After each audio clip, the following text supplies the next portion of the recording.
Well, science has proved what those of us with a brain already knew, that liberals' brains are defective. In the PBS documentary series The Brain, hosted by David Eagleman, he visits a leading neuroscientist at the Neuroimaging Lab at Virginia Tech's Research Institute, who says with a 95% accuracy rate, he can determine whether someone is a liberal or a conservative from a simple brain scan.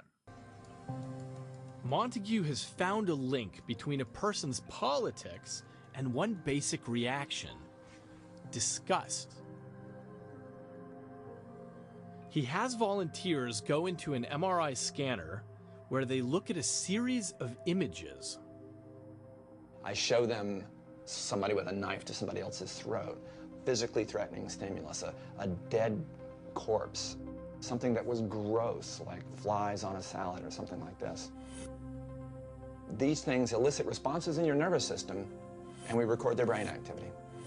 Oh, you know what's coming next, and it makes perfect sense. When normal people see something disgusting, they feel disgusted. When liberals see something disgusted, they feel nothing because their brains are defective and they have no conscience. And they go into a booth and they answer a political ideology survey. How do you feel about gun control, abortion, premarital sex, things like that? Montague's results are striking. The greater the disgust response in the brain, the more conservative the person is likely to be. A smaller response correlates with a more liberal outlook. Think about how profound this discovery is. When liberals see something that should disgust any human being, they feel nothing. They feel like it's totally normal, and they see nothing wrong with it. The shocking part is that your response to a single disgusting image can predict your score on that test with 95% accuracy. Look at how freaked out this guy looks because of his discovery. He probably realizes the implications that liberals' brains are so defective that they don't have the normal defense mechanisms that would repel them from disgusting, horrific things. As you know, it's pretty much the opposite with liberals. They're disgusted and repelled by normal things like families and jobs and beautiful women. They're so confused they don't even know whether they should be wearing work boots or a skirt, and they spend their free time trying to come up with new genders. This fits in with other research like the American Journal of Political Science, which determined that liberals, of course, tend to be psychotic. And a study by the University of California and the University of Utah, conducted in 16 different countries, shows that conservatives feel that they have more meaning and purpose in their lives than liberals, who, of course, are miserable. Well, it's no wonder, since they shun traditional family values, personal responsibility, every American holiday, our entire heritage, and everything that makes life worth living. And another shocker, I know, science has proved that conservatives are more attractive than liberals. This from Psychology Today. Science weighs in, and conservatives do look better. The doctor who wrote this article even felt bad about reporting it, saying, quote, "I feel cheap writing this. This reeks of clickbait, but I can't help it. Science can be provocative too." Two research articles suggest that conservatives tend to be more physically attractive than political liberals. Of course. And all of this was the inspiration behind my Liberals versus Conservatives shirt, which gives an X-ray view into the minds of the average liberal versus the average conservative. Order yours from markdice.com or click the link in the description below. It's available in t-shirt, long sleeve, and hoodie, like all of my shirts, and a whole bunch of different colors. And you can get 15% off of any shirt at markdice.com with the promo code DICE15 at the checkout through this Friday. Your purchase helps keep this channel going, so thanks for all your support, guys. And the shirts make a great Christmas gift, obviously, so pick them up soon so you can make sure to get them in time. Check back tomorrow for a new report, and I will see you soon.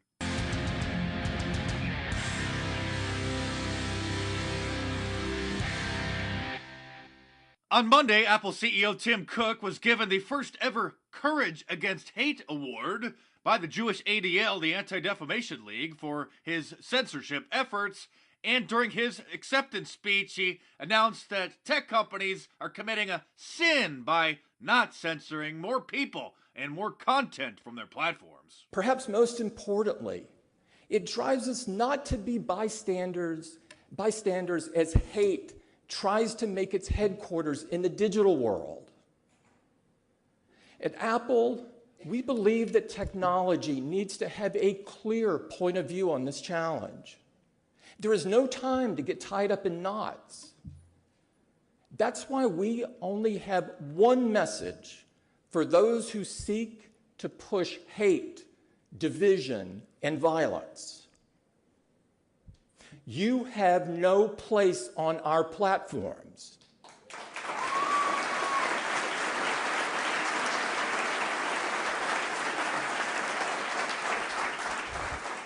You have no home here.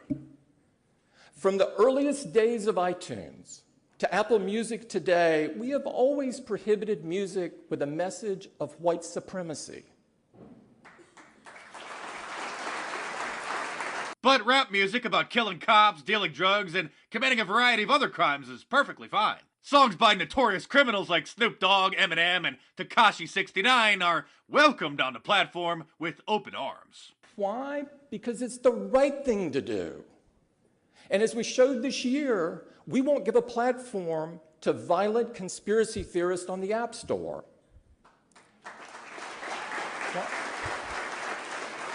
Of course, he's talking about Alex Jones, and earlier in the ceremony, the presenter of the award highlighted the reasons for having Tim Cook there, and one of them was for banning Alex Jones. I'm sorry, Tim, I must have missed the podcast where Alex Jones was calling for violence.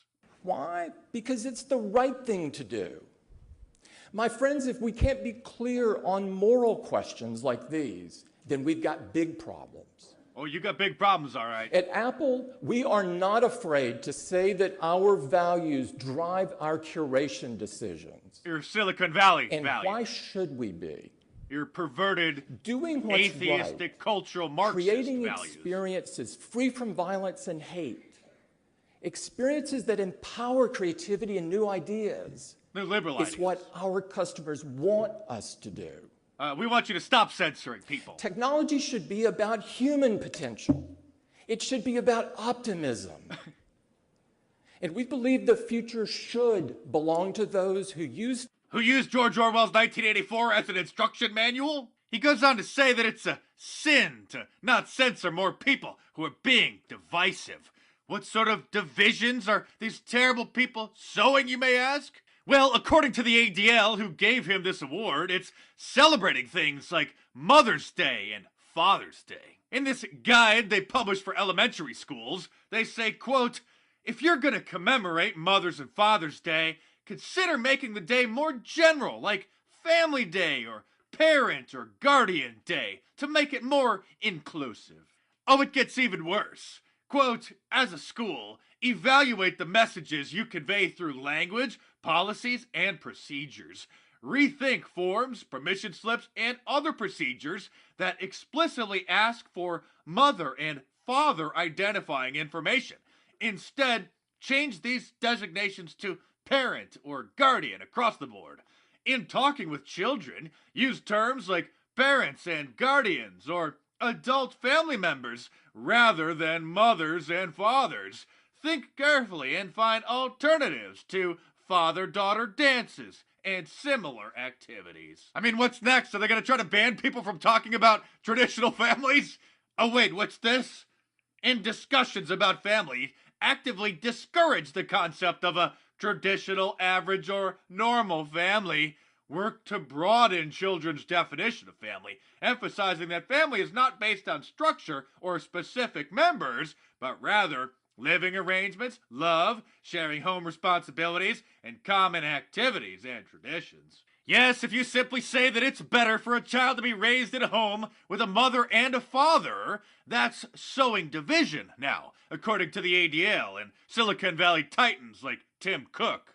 We're literally at the point where YouTube is now removing videos and issuing community guideline strikes on channels for criticizing parents who dress up their young boys as drag queens, or as they call them, drag kids, and take them to drag queen festivals, because that's hateful.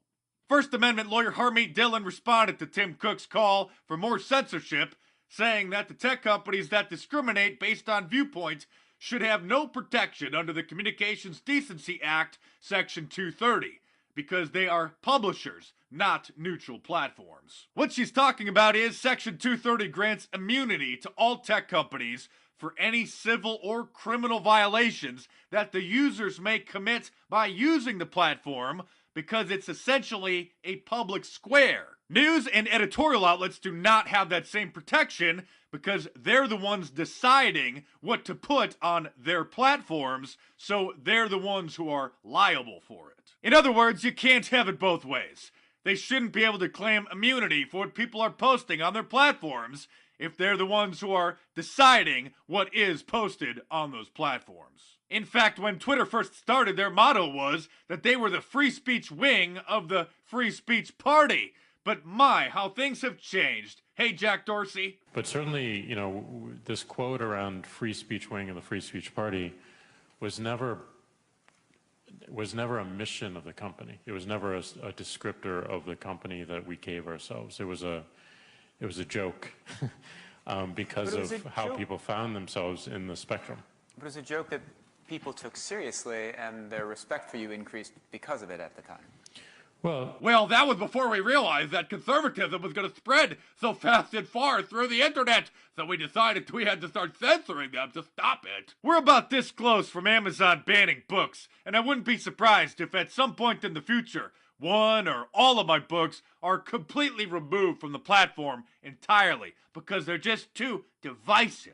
At this point, Tim Cook's probably going to pull Rudolph the Red-Nosed Reindeer from iTunes before Christmas for perpetuating gender norms and being too divisive. Not to mention the economic censorship through mass demonetization that I've been experiencing on YouTube for the last year and a half. So big thanks to all you guys who sponsor my channel through Patreon and tip me through PayPal, and all you guys who get my shirts and my books. I appreciate your support. And with Christmas coming up, they'd make some great gifts. So you may want to go to markdice.com or click the link in the description below, head over to my online store, get someone on your list, the classic Liberalism Find a Cure shirt, or one of my presidential collections, or the Free Speech Zone shirt, all sorts of cool stuff over there. So thanks again for your support. Check back tomorrow for a new report, and I will see you soon.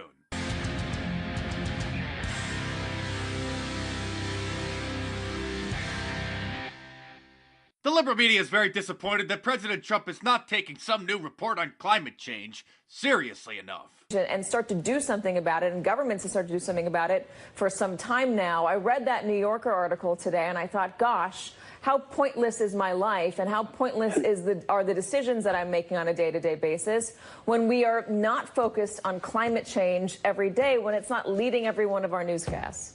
Well, Katie, you will find on all local news broadcasts at the end of the show, usually right before sports, they do have a weather report. But you are right about one thing. Ever since you started working for MSNBC, your life has become pointless. Last night there was a climate change town hall, which included actress Shailene Woodley, Bernie Sanders, and Alexandria Crazy Eyes Cortez, where she made this absurd comparison. This is going to be the great society, the moonshot, the civil rights movement of our generation. That is the scale.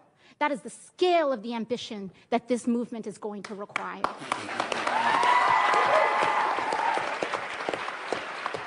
Bernie Sanders is like, is my hearing aid working properly? Did this woman really just compare climate change to the civil rights movement? Yes, she did. And she also said that congressmen get paid a living wage, and it's unfair that their staff and interns don't. The set salary for members of Congress is $174,000 a year, or almost $500 a day, 365 days a year.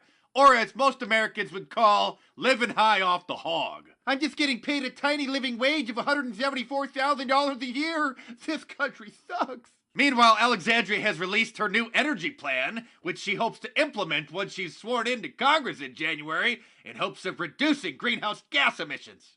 It's not just possible that we will create jobs and economic activity by transitioning to renewable energy, but it's inevitable that we are going to create jobs. It's inevitable that we're going to create industry, and it's inevitable that we can use the transition to 100% renewable energy as the vehicle to truly deliver and establish economic, social, and racial justice in the United States of America.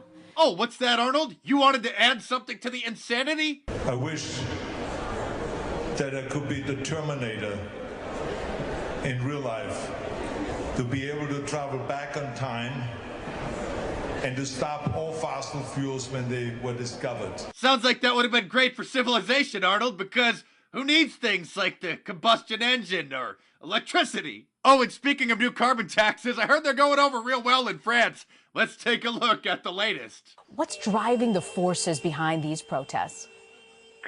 Rena, it started with a new tax on gasoline, and the French said, look, this is enough. Gas has already gone up this year. We can't afford more. But it has become much more. It's become a general discontent with what is seen as continuing rising taxes, which are making the cost of living just very high. They feel their wages are not keeping track with these rises in taxes, and their salaries are just not following.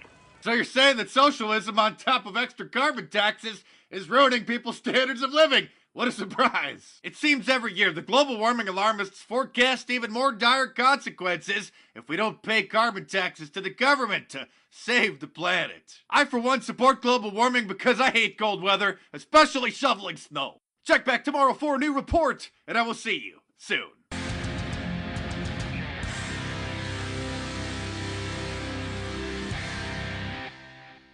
Democrat Senator Cory Booker, Mr. Potato Head's twin brother, put on some hilarious political theater at the confirmation hearing for Brett Kavanaugh, who will be our new conservative Supreme Court Justice in just a few weeks. Booker pretended to risk expulsion from the Senate, throwing away his entire political career in order to release some secret documents about Brett Kavanaugh, even comparing himself to Spartacus, the Roman gladiator who helped lead a slave revolt against the Roman Empire. But wait until you see exactly what those documents were. Take it away, Senator. I knowingly violated the rules that were put forth, and I'm told that the committee confidential rules have knowing consequences. And so, sir, I come from a long line, as all of us do as Americans, and understand what that kind of civil disobedience is, and I understand the consequences. So I am right now, before your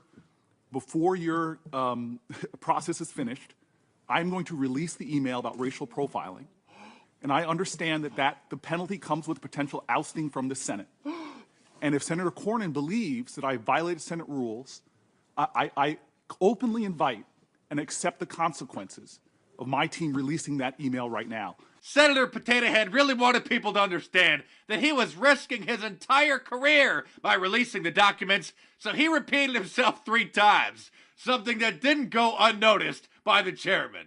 Can I ask you how long you're going to say the same thing 3 or 4 times? No, sir. How long do you want? I'm saying I'm knowingly violating the rules. Okay. Senator Cornyn called me out for it. How many times are you going to tell us sir, that? Sir, I'm saying right now that I'm releasing committee confidential documents. Mr. Chairman, Yes, we heard you the first 4 times. Is there anything else you'd like to add? I will say that I did willingly violate the chair's rule on the committee confidential process. I take full responsibility for violating that, sir. And I violate it because I sincerely believe that the public deserves to know this nominee's record. In this particular case, his record on issues of race and the law. And I could not understand, and I violated this rule knowingly, why these issues should be withheld from the public. Now, I appreciate the comments of my colleagues. This is about the closest I'll probably ever have in my life to an I am Spartacus moment. My colleagues... Your Democrat colleagues couldn't possibly be as insane as you, because those confidential documents, Brett Kavanaugh's emails, were already cleared for release. So you risked absolutely nothing by releasing them. What's even more hilarious is that the emails from Brett Kavanaugh about racial profiling prove that he's against it. I'm Spartacus. I'm Spartacus. I'm Spartacus. I'm Spartacus. Of course, the liberal media and the resistance treated Potato Head like he was a hero. This from TMZ. Cory Booker releases racial profiling info on Brett Kavanaugh. I'm sorry, TMZ, but obviously you didn't read that info because, like I said, he is against it. You should subscribe to my channel if you're new here because I know you're going to love it. In other news, can you guess what's happening over at CNN? There's only three options, of course: Russia, Sloppy Daniels, or... The reason he's not fit for office is that he's mentally unstable, that he's a deeply disturbed guy. The bottom line is this guy is not stable, he's not logical, he's not rational, and he is indeed, as you say, unfit to be president. Let me say, with regards to what's in the Woodward book, right? These claims about how his aides think he's a threat to the country, a threat to national security. Do you feel that that's new? Meaning, has Woodward uncovered anything new here? Or when you read the excerpts, were you kind of wondering, hey, what's the fuss? Well, no, it's a big fuss when the people who are around him and dealing with him every day and fully support his policies nonetheless say he's unfit for office. That is a huge piece of news, and it ought to be of real interest to anybody who is sitting on the fence about whether, if they believe in his policies, it is worth supporting him. Oh, so even if you support what he's doing and support his policies, you still can't support him because he's mentally unfit for office. Of course, most liberals today are mentally unfit to have passed beyond the 3rd grade, which is why we're trying to find a cure for the liberal pathogen. So hope you go to markdice.com or click the link in the description below to get yourself a Liberalism Find a Cure t-shirt, long sleeve hoodie, and support the cause. I'm Mark Dice, thanks for watching. Subscribe to the channel here if you're new. Check back tomorrow for a new report, and I will see you soon.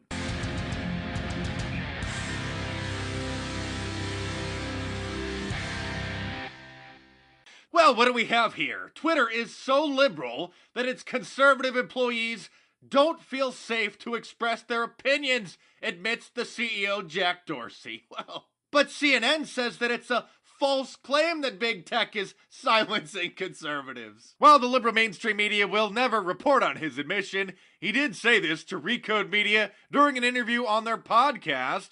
And Recode's a pretty popular organization. They're the ones who hosted that historic interview with Bill Gates and Steve Jobs. They always have the red chairs, so it wasn't a small podcast. But I'm sure little Brian Stelter and Oliver Darcy know what's happening inside of Twitter better than the CEO. And you may recall that it was just a few weeks ago that dozens of conservative Facebook employees finally united and began speaking out on their internal messaging system about how intolerant the liberal culture is within Facebook. And let's not forget that just last week, we got an entire hour-long leaked video from a Google staff meeting with all their top executives, some of them literally in tears, just days after the 2016 election, as they spent the entire meeting talking about what they were going to do. And it was just yesterday that we learned that Google employees discussed tweaking the search results in order to counter President Trump's travel ban. Google employees brainstormed ways to alter search functions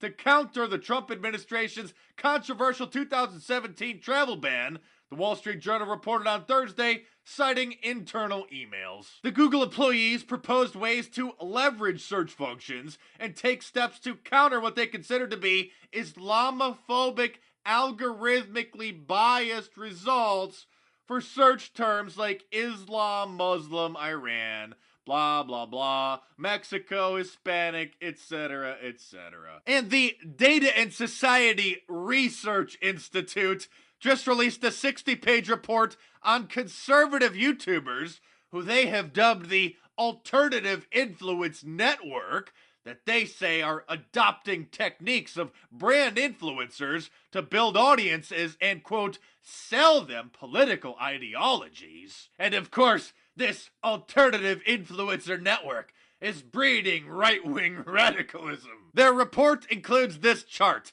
and I'm serious, this is really the chart in their report, showing all the different connections between a bunch of different YouTubers who have all collaborated with each other or done interviews with each other. The graph is a partial representation of collaborative connections within the Alternative Influence Network, the AIN as they call it, a network of controversial academics, media pundits, and internet personalities who use YouTube to promote a range of political positions, from mainstream versions of libertarianism and conservatism to overt white nationalism. While collaborations can sometimes consist of debates and disagreements, they more frequently indicate social ties, endorsements, and advertisements for other influencers. Surprisingly, I'm not even in this mess. even though I have more subscribers and more daily viewers than pretty much all of these people. Probably because liberals don't have a sense of humor, so they don't really get me. Maybe I should start doing interviews with other YouTubers. And with my book coming out a week after the midterms, that might be a good time to start. Seriously, I'm really disappointed that this research institute doesn't think that I'm important enough to be a YouTube influencer. And the whole point of their research project is that these YouTubers are responsible for radicalizing people. First you watch Joe Rogan, then you hop over to Jordan Peterson, and then you go right over into white nationalist land. Of course, they weren't going to be satisfied with just removing Alex Jones from YouTube. They're coming for all conservatives. This is from Variety, how YouTube's far right is using classic influencer tactics to promote its views. Political extremists are using YouTube to monetize their toxic ideas. Conservatism is toxic now. The Alternative Influence Network report also recommends that YouTube ban channels from even interviewing certain people, saying, quote, the platform should not only assess what channels say in their content, but also who they host and what their guests say.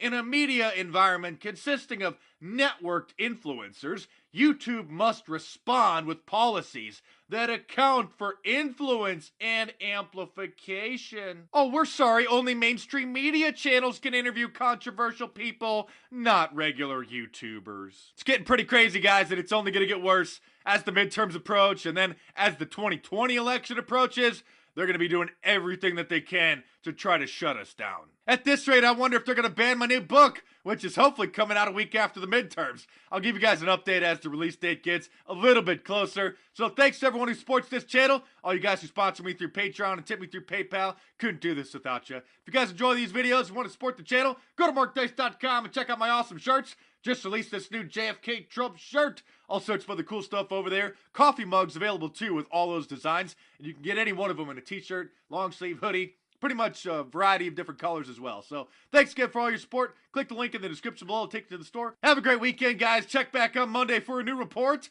And hopefully, I will see you soon.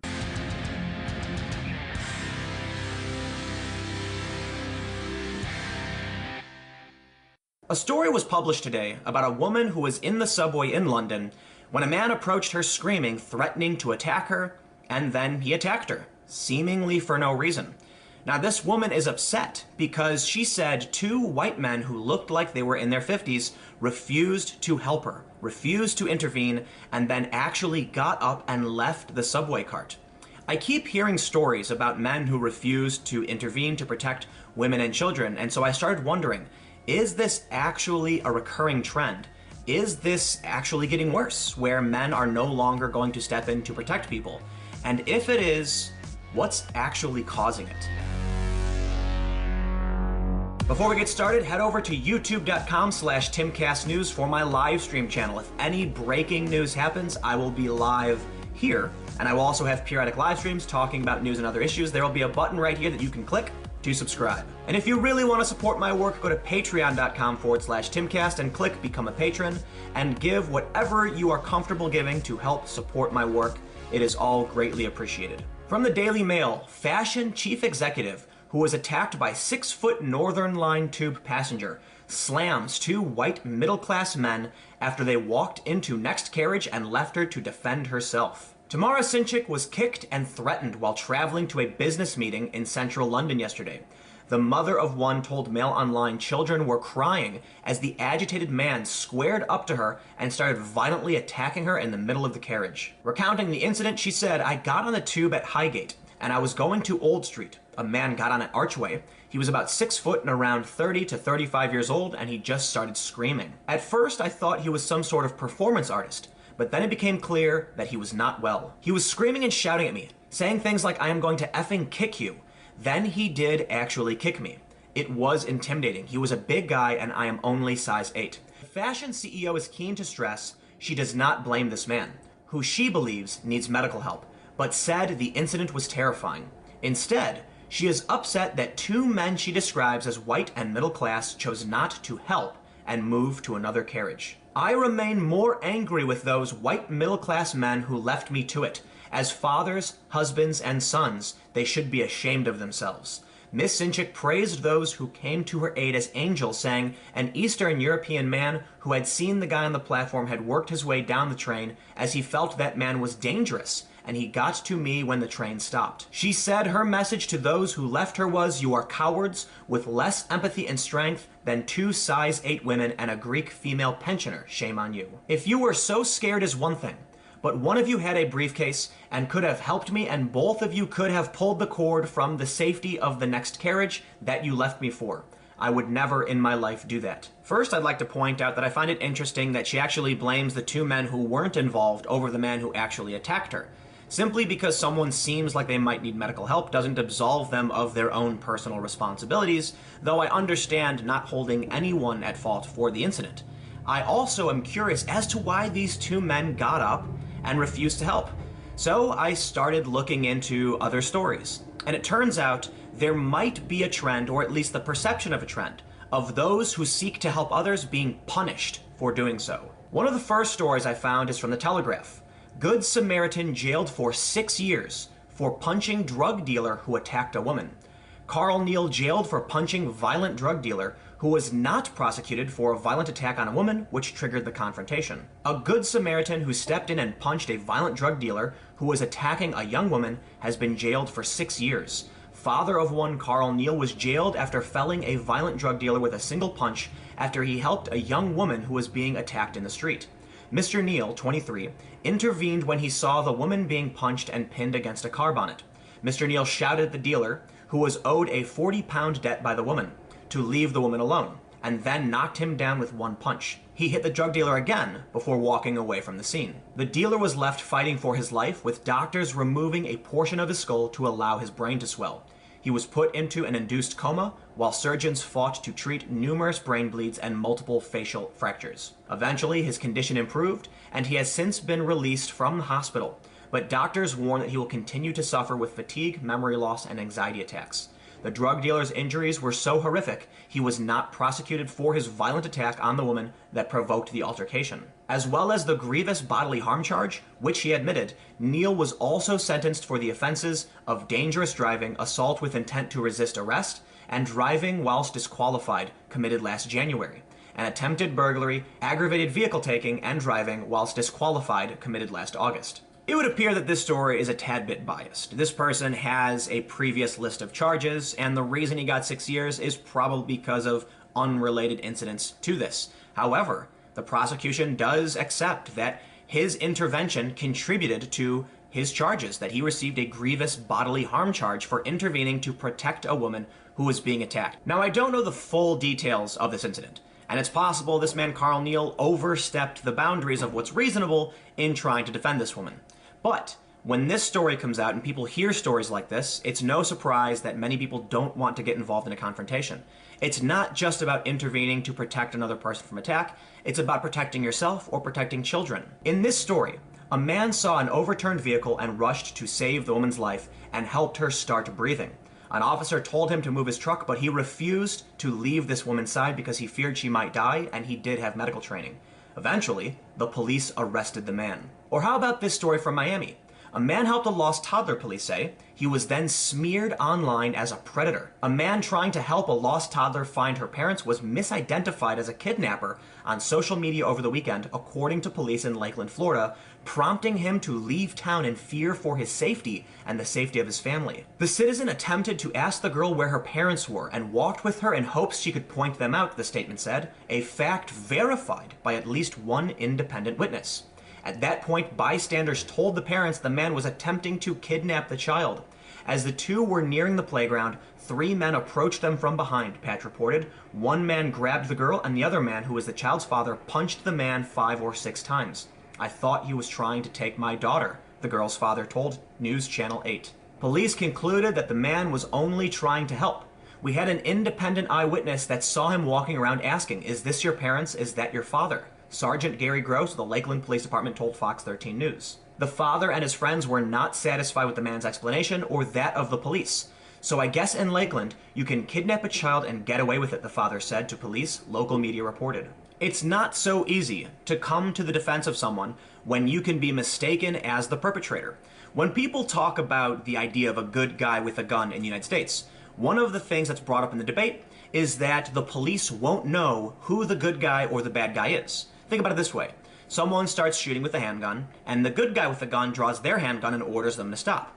When the police approach the scene, they simply see two people with handguns shooting at each other. So let's go back to the original story. This woman was being attacked. Well, if those men intervened and a police officer walked in, he would simply see two men fighting with each other, and it's probable both of the men would be arrested. There's no easy solution to this. And then going to the last story I just talked about, a man who actually tried to help a little girl was branded a pervert and actually physically attacked by the girl's father. Heading now to Australia, we see this story. Most men are reluctant to help lost kids, worried they will be called a pervert, new research shows. Disturbing new research from Pure Profile reveals 23% of fathers would shy away from assisting a child in need because they might be perceived as having suspect motives. Another 45% of dads admit it would cross their minds that someone might interpret their actions as inappropriate, but if a child was in great distress, they would go to their aid. This study found that the majority of men are worried about being misidentified as someone malicious if they tried to help a child, and at least a quarter of the men would refuse to help children out of the fear of being identified as a criminal. And in the UK, we had the famous story from this year. Pensioner, 78, arrested for murder after stabbing burglar to death in his own home. A pensioner has been arrested after a suspected burglar was killed during a violent tussle at his home. The 78-year-old was held on suspicion of murder after the 38-year-old died of his wounds in the hospital in the early hours of Wednesday morning. Police said the struggle broke out after the pensioner, named locally as Richard Osborne Brooks, found two men inside his home in South Park, Hither Green, South London, shortly after midnight. One of the burglars, who was armed with a screwdriver, forced the homeowner into his kitchen while his accomplice went upstairs. Detectives believe a struggle then took place between one of the males and the homeowner, and the 38-year-old intruder was stabbed in the upper body. He was later found collapsed in nearby Further Green Road by paramedics from London Ambulance Service, who took him to a central London hospital where he died at 3:37 a.m. Police were unable to confirm whether the suspect had been stabbed with the screwdriver. The second suspect fled the scene before police arrived and is now being hunted by the Met's Homicide and Major Crime Command.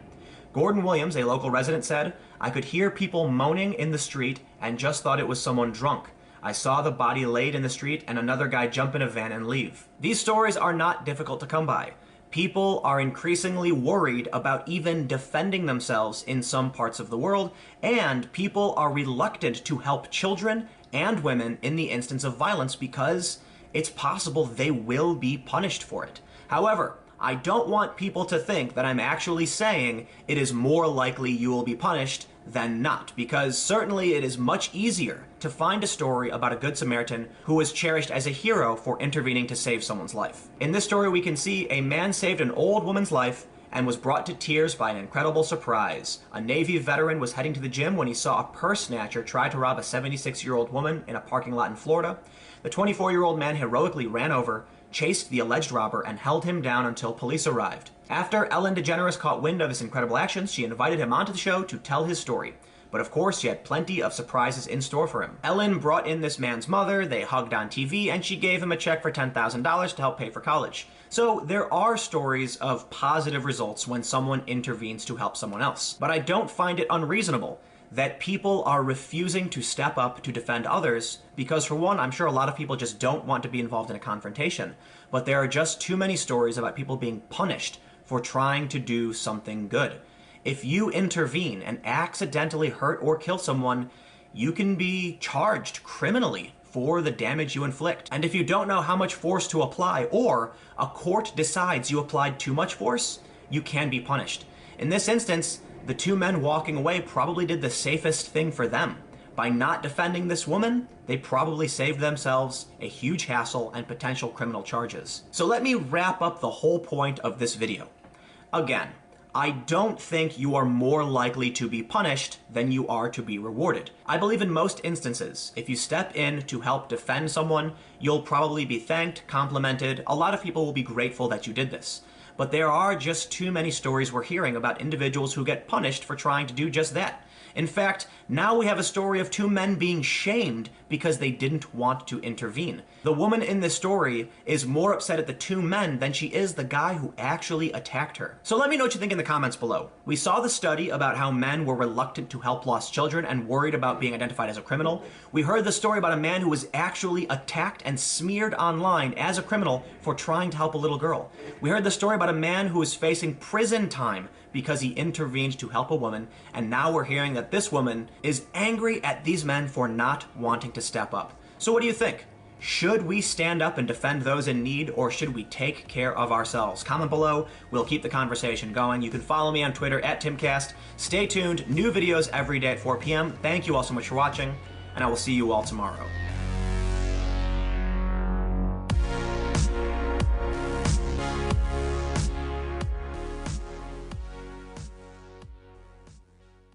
The Necessity of Chivalry by C.S. Lewis. The word chivalry has meant, at different times, a good many different things, from heavy cavalry to giving a woman a seat in a train.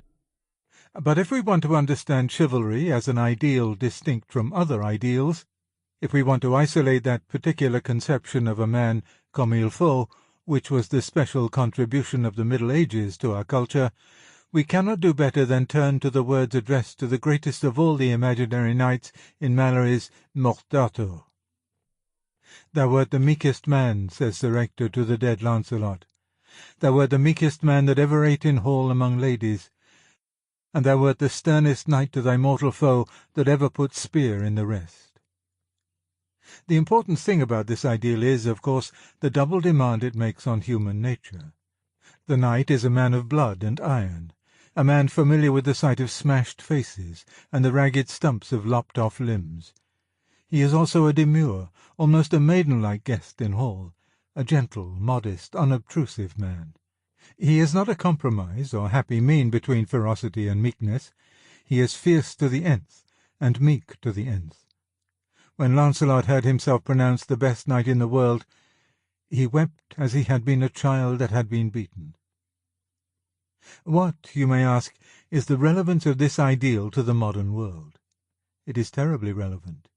It may or may not be practicable. The Middle Ages notoriously failed to obey it, but it is certainly practical. Practical as the fact that men in a desert must find water or die. Let us be quite clear that the ideal is a paradox. Most of us, having grown up among the ruins of the chivalrous tradition, were taught in our youth that a bully is always a coward. Our first week at school refuted this lie, along with its corollary that a truly brave man is always gentle. It is a pernicious lie, because it misses the real novelty and originality of the medieval demand upon human nature. Worse still, it represents as a natural fact something which is really a human ideal, nowhere fully attained, and nowhere attained at all without arduous discipline. It is refuted by history and experience. Homer's Achilles knows nothing of the demand that the brave should also be the modest and the merciful. He kills men as they cry for quarter, or takes them prisoner to kill them at leisure. The heroes of the sagas know nothing of it. They are as stern to inflict as they are stubborn to endure. Attila had a custom of fiercely rolling his eyes, as if he wished to enjoy the terror which he inspired. Even the Romans, when gallant enemies fell into their hands, led them through the streets for a show, and cut their throats in cellars when the show was over. At school we found that the hero of the first 15 might well be a noisy, arrogant, overbearing bully. In the last war we often found that the man who was invaluable in a show was a man for whom in peacetime we could not easily find room except in Dartmoor prison. Such is heroism by nature, heroism outside the chivalrous tradition. The medieval ideal brought together two things which have no natural tendency to gravitate towards one another. It brought them together for that very reason. It taught humility and forbearance to the great warrior, because everyone knew by experience how much he usually needed that lesson. It demanded valor of the urbane and modest man, because everyone knew that he was as likely as not to be a milksop. In doing so, the Middle Ages fixed on the one hope of the world. It may or may not be possible to produce by the 1,000 men who combine the two sides of Lancelot's character. But if it is not possible, then all talk of any lasting happiness or dignity in human society is pure moonshine. If we cannot produce Lancelots, humanity falls into two sections: those who can deal in blood and iron but cannot be meek in hall, and those who are meek in hall but useless in battle. For the third class, who are both brutal in peace and cowardly in war, need not here be discussed. When this dissociation of the two halves of Lancelot occurs, history becomes a horribly simple affair. The ancient history of the Near East is like that. Hardy barbarians swarm down from their highlands and obliterate a civilization. Then they become civilized themselves and go soft. Then a new wave of barbarians comes down and obliterates them. Then the cycle begins over again. Modern machinery will not change this cycle. It will only enable the same thing to happen on a larger scale. Indeed, nothing much else can ever happen if the stern and the meek fall into two mutually exclusive classes. And never forget that this is their natural condition. The man who combines both characters, the knight, is a work not of nature but of art, of that art which has human beings instead of canvas or marble for its medium. In the world today there is a liberal or enlightened tradition which regards the combative side of man's nature as a pure atavistic evil, and scouts the chivalrous sentiment as part of the false glamour of war. And there is also a neo-heroic tradition which scouts the chivalrous sentiment as a weak sentimentality, which would raise from its grave, its shallow and unquiet grave, the pre-Christian ferocity of Achilles by a modern invocation. Already in our own Kipling, the heroic qualities of his favourite subalterns are dangerously removed from meekness and urbanity. One cannot quite imagine the adult Stalky in the same room with the best of Nelson's captains, still less with Sidney. These two tendencies between them weave the world's shroud. Happily, we live better than we write, better than we deserve. Lancelot is not yet irrecoverable. To some of us, this war brought a glorious surprise in the discovery that, after 20 years of cynicism and cocktails, the heroic virtues were still unimpaired in the younger generation, and ready for exercise the moment they were called upon.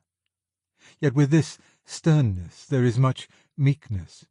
From all I hear, the young pilots in the RAF, to whom we owe our life from hour to hour, are not less but more urbane and modest than the 1915 model. In short, there is still life in the tradition which the Middle Ages inaugurated. But the maintenance of that life depends, in part, on knowing that the knightly character is art, not nature, something that needs to be achieved, not something that can be relied upon to happen. And this knowledge is specially necessary as we grow more democratic. In previous centuries, the vestiges of chivalry were kept alive by a specialized class, from whom they spread to other classes, partly by imitation and partly by coercion. And now, it seems, the people must either be chivalrous on its own resources, or else choose between the two remaining alternatives of brutality and softness. This is, indeed, part of the general problem of a classless society, which is too seldom mentioned. Will its ethos be a synthesis of what was best in all the classes, or a mere pool, with the sediment of all and the virtues of none? But that is too large a subject for the fag end of an article. My theme is chivalry. I have tried to show that this old tradition is practical and vital. The ideal embodied in Lancelot is escapism, in a sense never dreamed of by those who use that word. It offers the only possible escape from a world divided between wolves who do not understand and sheep who cannot defend the things which make life desirable. There was, to be sure, a rumour in the last century that wolves would gradually become extinct by some natural process, but this seems to have been an exaggeration.